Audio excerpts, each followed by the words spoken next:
शेष काले बाहरिला विष से कहानी जहाँ कौच एवं से विष जो सबुआड़े व्यापीगला जीव जगत जो अस्तव्यस्त हो पड़े समस्ते शिव को जाई कहले शिव से विष जाक सब पीदेले सबू से विष गुड़ाक पीदेला शरीर जो ज्वाला बढ़िला देह जल माने विष ज्वाल घारी है जलन पोड़न है तेणु शिवंकर से जलन पोड़न ज्वाला को दूर करने भक्त आ श्रद्धालु मैंने पानी ढाली संतुष्ट करती अर्थात पानी ढालिले शिव संतुष्ट हे काले ये प्रश्न आसूची जहाँ को आम देवदेव महादेव बोली कौचे कहुँ शिव शंभु शंकर स्वयंभू जी है सी कौन विष ज्वाला एमती विष को हजम कर क्षमता नाला से पीले कहीं जदि पीले अवस्था होती केमी जदि होती डाक्तर फाक्तर कति न नहीं ये भक्त पानी ढालिबे जदि पानी ढालुं एमती वर्ष वर्ष धरी पानी ढाली आपर्यंत कौन रोगर उपशम मिलूना तेणु जदि मिलूनी उन्नत चिकित्सा प्रणाली तार प्रयोग करने कथा ताहा न करी भक्त अनैचंती जो दिन श्रावण मास हम से दिन जी जा पानी ढालिबे किंतु तुमको प्रकृति जोड़ा जोड़ा आखि देला परे सब जल जल कि देखला भी तुम आखि नथिला भली व्यवहार करुच देखुच गंगा गंगोत्री बाहरी ता सत्वे भी तुम कौच कौन ना सी कुआड़े शिव मस्तक शिव जटारू बाहरी जदि ये कथा तुम कहवा अनुसार शिव मस्तक गंगा बाहरी ताहले शिव को पानी ढाल आवश्यकता कौन अच्छी प्रचुर जलर समाहार जी गंगा कम बुझे से गंगा तो खोद शिव जटारे अच्छा तो तुम्हें नई नाल बण ए जो माने नई नाल ह्रद जोर पाट लुणी नदीर पानी अपरिष्कार प्रदूषित पानी नहीं तुम प्रिय ठाकुर मथारे ढालुच ये कथा शुणिले मत भारी हास्यास्पद लगे काउड़िया मान कथा मुझे कौन कहि ये सब से धार्मिक अंधश्रद्धार गोटे गोटे पार्ट आमर शुणी लोक मान आम गाँव में ये जड़े जेजे अच्छा से विभिन्न कथा ये श्लोक फोक एम सब कहती एथर गोटे कौन कहते जे नमस्कार प्रिय भानु अम्बु प्रिय शूलपाणी तप प्रिय वेदपति भक्ति प्रिय जनार्दन अवश्य मोर कहिबारे कोटी ना कोटी त्रुटि रहा से जतिपादर भी आसुला पूरा पद्य शैली थिला तार अर्थ है नमस्कार प्रिय भानु भानु कहले सूर्य सूर्य काले नमस्कार प्रिय अर्थात तांको नमस्कार कले से खुशी होती शिव जलप्रिय तांको जल अर्पण कले से कुआड़े खुशी होती एवं ब्रह्मा तांको जी तपस्या करिवो से खुशी होती एवं जी विष्णु तांको जी भक्ति करिवो से खुशी होती धार्मिक लोक मानकर यही सब धारणा हेले सेही माने सତରେ ये कोटी ना कोटी अच्छी कि ना या रही प्रश्न जदि भी से प्रजाति कोटी रही किए देखी न देखी सी भी ताठू बड़ गभीर प्रश्न एवं सेमानकर यही सब रुचि अच्छी जमती कि सूर्य नमस्कार पाइले खुशी हे शिव पानी पाइले खुशी हे ब्रह्मा को किए तपस्या कले से खुशी हे विष्णु को किए भक्ति कले खुशी हे सेमानकर खुशी होवार राज यही सब यही प्रकार रुचि तांकर अच्छी एक कथा से क्या कहते से लोकटा भी किए से तार भी देखा दर्शन ना धराछुआ ना ये धारणा सब लोक मैंने मन भितर बसा बांधि रखिंट तेणु जेहेतु कहुचे शिव जलप्रिय तेणु लोक तांको खुशी करने जल ढालिबारे व्यस्त एवं आउ गोटे कथा ये जिते सब पौराणिक कथा वस्तु सागर मंथन बा समुद्र मंथन कतरू आरंभ हुए एमती कथा अच्छी से पुराण वर्णित जे सागर मंथन हो सारा पर जहाँ जहाँ सब मिलला मूल्यवान द्रव्य बा सुंदर द्रव्य ताको सब देवता माने नहीं गले जमीती कि से जो भल भल सुंदरिया सुंदरिया स्त्री लोक नर्तकी बाहर जो उर्वशी मेनका रंभा फंभा एम को इंद्र नहीं गले राजसभा नर्तकी कर रखिले विष्णुकर भाग्य पहला लक्ष्मी बिली गोटे सुंदरिया स्त्री बाहर विष्णु नहीं गले स्त्री कर रखिले भल भल घोड़ा हाथी एगुड़ा सब काले बाहर फूल कौन कौन जो पारिजात फूल बोली एगुड़ाक सब बाहर ताकू इंद्र नहीं गले मु भी अवश्य आश्चर्य हुए और ये मु पुराण कहानी की विश्वास करें ना पारिजात फूल से गोटे फूल हो पारे स्थलचर फूल जमती अच्छी जलचर फूल पानी फुटुथे अनेक फूल सेमती अच्छा हुए तो से जो फूलटी गोटे जलचर उद्भिदर फूल होते पारे जलज उद्भिदर फूल होते पारे ତାକୁ କୌଣସି ପ୍ରକାର ଗ୍ରହଣ କରାଯାଇପାରେ। କିନ୍ତୁ ଲକ୍ଷ୍ମୀ ବାହାରିଲେ ପାଣିରୁ ଦେଖିବାକୁ କେମିତି ଆମେ ଚିତ୍ର ମାଧ୍ୟମରେ ମୂର୍ତ୍ତି ମାଧ୍ୟମରେ ଦେଖୁଛୁ ଆମ ମଣିଷଙ୍କ ଭଳି ଏଇ ନାକ କାନ ପାଟି ଆଖି ଯାହା ଯାହା ସବୁ ମଣିଷର ଅଙ୍ଗ ଅବୟବ ଯାହା ବା ତାର ଯେଉଁ ଜୀବନଶୈଳୀ ଶ୍ୱାସକ୍ରିୟା ସମ୍ପାଦନ କରିବାର ଯେଉଁ ବ୍ୟବସ୍ଥା ଖାଇବା ପିଇବା ମଳମୂତ୍ର ଇତ୍ୟାଦି ଯାହା ଯାହା ରହିଛି ମଣିଷର ଜୀବନଚକ୍ର ଯେଉଁଭଳିଆ ଲକ୍ଷ୍ମୀର ଜୀବନଚକ୍ରଟା ବା ତାର ଦୈନନ୍ଦିନ ଜୀବନ ବା ତାର ସବୁକିଛି ସେଇଭଳିଆ ତାମାନେ ମଣିଷ ଭଳି ସେ ଯେଉଁ ନର୍ତ୍ତକୀ ଯେଉଁ ରମ୍ଭା ମେନକା ଉର୍ବଶୀ କୁହ ସେ ଲକ୍ଷ୍ମୀ କୁହ କାଳେ ଚନ୍ଦ୍ର ବାହାରିଲା ସମୁଦ୍ର ମନ୍ଥନରୁ ସେ ସମୟରେ ସେ ପର୍ଯ୍ୟନ୍ତ କ'ଣ ଆକାଶରେ ଚନ୍ଦ୍ର ନଥିଲା ଆମେ ଏଇ କଥା ବୋଲି କହିପାରିବା ଏଇଭଳି କଥା ମଧ୍ୟ କୁହାଯାଇଛି। ଏବଂ ଘୋଡ଼ା ହାତୀ ଉଚ୍ଚସଭା ଅସ ଐରାବତ ହସ୍ତି ଏମାନେ ସବୁ ପାଣିରୁ ବାହାରିଲେ ତାମାନେ ପାଣିରେ ଆଗରୁ ଥିଲେ ପାଣି ଭିତରେ କ'ଣ ଏମାନେ ସବୁ ଶ୍ୱାସକ୍ରିୟା କରୁଥିଲେ। ତେଣୁ ଏସବୁ କଥା ଏସବୁ ଦୃଷ୍ଟିରୁ ଦେଖିବାକୁ ଗଲେ ମୋତେ ଏଇଗୁଡ଼ା ସବୁ କେବଳ ଗପ ଭଳି ହିଁ ଲାଗେ। ଅବଶ୍ୟ ଗୋଟେ ଚମତ୍କାର ଗପ ଭଲ ଢଙ୍ଗରେ ଲେଖା ହେଇଛି କିନ୍ତୁ ଏଥିରେ ଲଜିକ୍ କିଛି ନାହିଁ।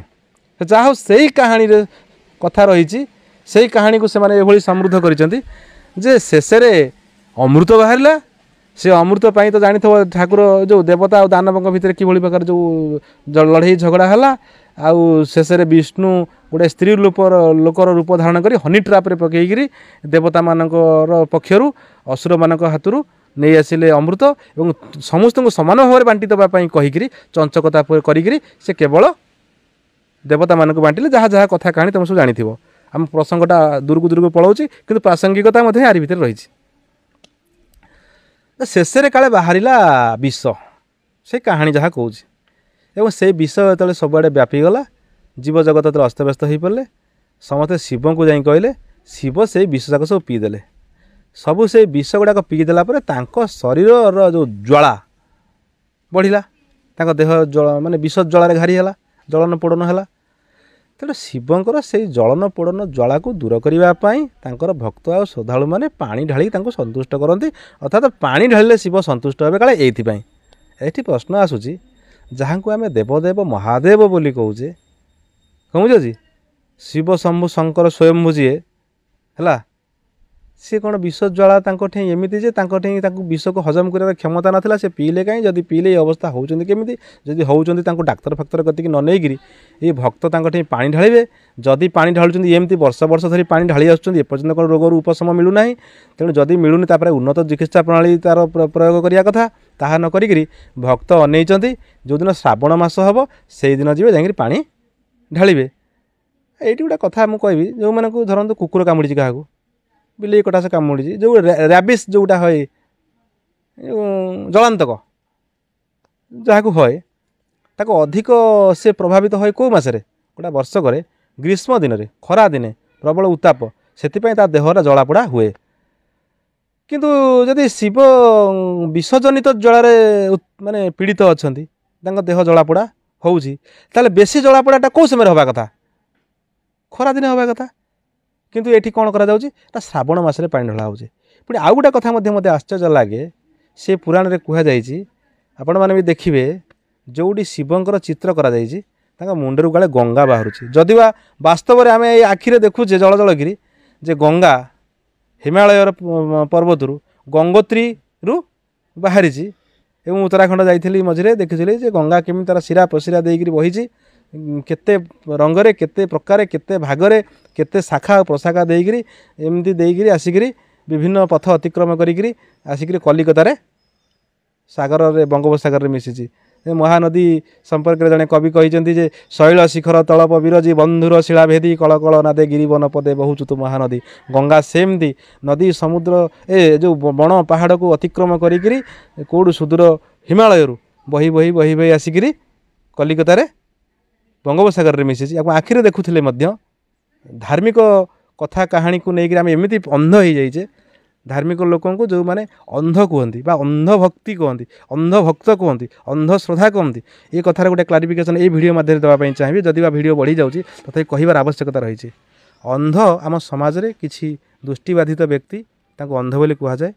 ଅନ୍ଧ କହିଲେ ତାଙ୍କ ମନକୁ କଷ୍ଟ ହେବ ସେଥିପାଇଁ ତାଙ୍କ ଆତ୍ମସମ୍ମାନରେ ଆହତ ହେବ ସେଥିପାଇଁ ଆମେ ତାଙ୍କୁ ଅନ୍ଧ ନ କହିକିରି ଦୃଷ୍ଟିବାଧିତ ବୋଲି କହିଥାଉ ଭିନ୍ନକ୍ଷମ ବୋଲି କହିଥାଉ। ଅନ୍ଧ କହିଲେ ଗୋଟାଏ ନକାରାତ୍ମକ ଶବ୍ଦ ଭଳି ସବୁବେଳେ କାନରେ ପ୍ରତୀୟମାନ ହୁଏ ଶୁଭେ ବା ଅନୁଭବ ହୁଏ। କିନ୍ତୁ ଏଇ କ୍ଷେତ୍ରରେ ଆମେ ଅନ୍ଧ କହିବା ପାଇଁ କାହିଁକି ପଛଉନୁ ନା ପ୍ରକୃତି ତ ସେମାନଙ୍କୁ ଆଖି ଦେଇନି, ସେମାନେ ଅନ୍ଧ ବା ଦୃଷ୍ଟିବାଧିତ।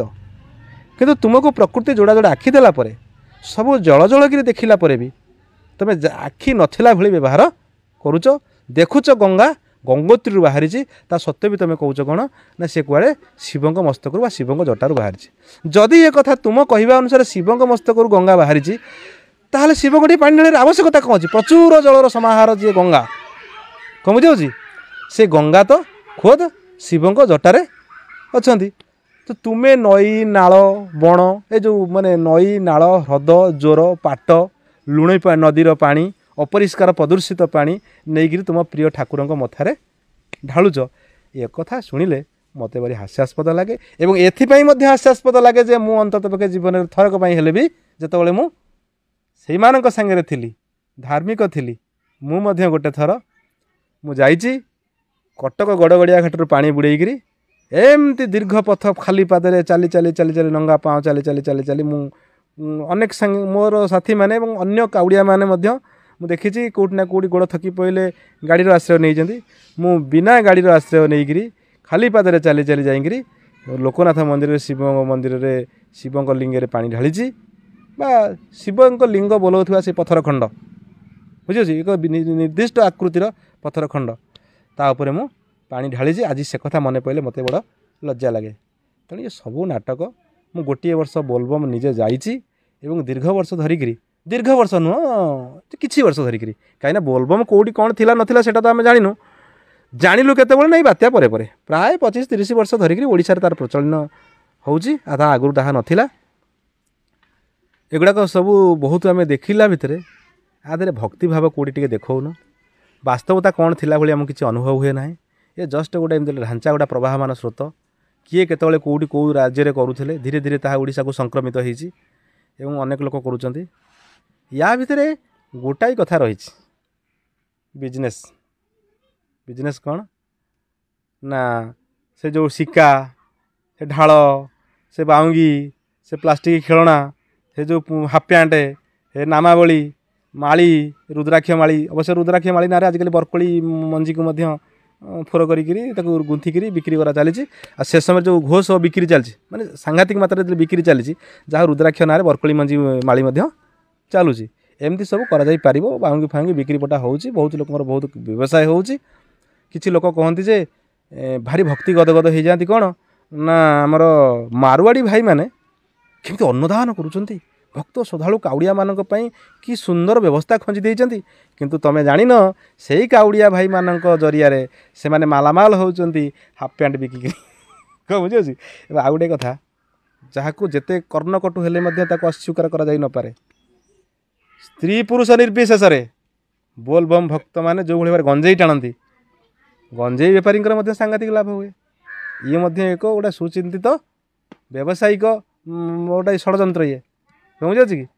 ମାଳି ଫାଳି ବିକ୍ରି ହେବ, ପ୍ଲାଷ୍ଟିକ ଖେଳଣା ବିକ୍ରି ହେବ, ବାଉଙ୍ଗି ଫାଉଙ୍ଗି ବିକ୍ରି ହେବ, ପୋଷାକ ପତ୍ର ବିକ୍ରି ହେବ, ଗଞ୍ଜେଇ ଚରସ ବିକ୍ରି ହେବ। ଇଏ ନାଟକବାଜି ଏମିତି ଚାଲିବ। ଏଥିରେ ଭକ୍ତି ଘର ଶୂନ, ମସ୍ତି ଘର ଖୁବ୍ ପ୍ରଖର।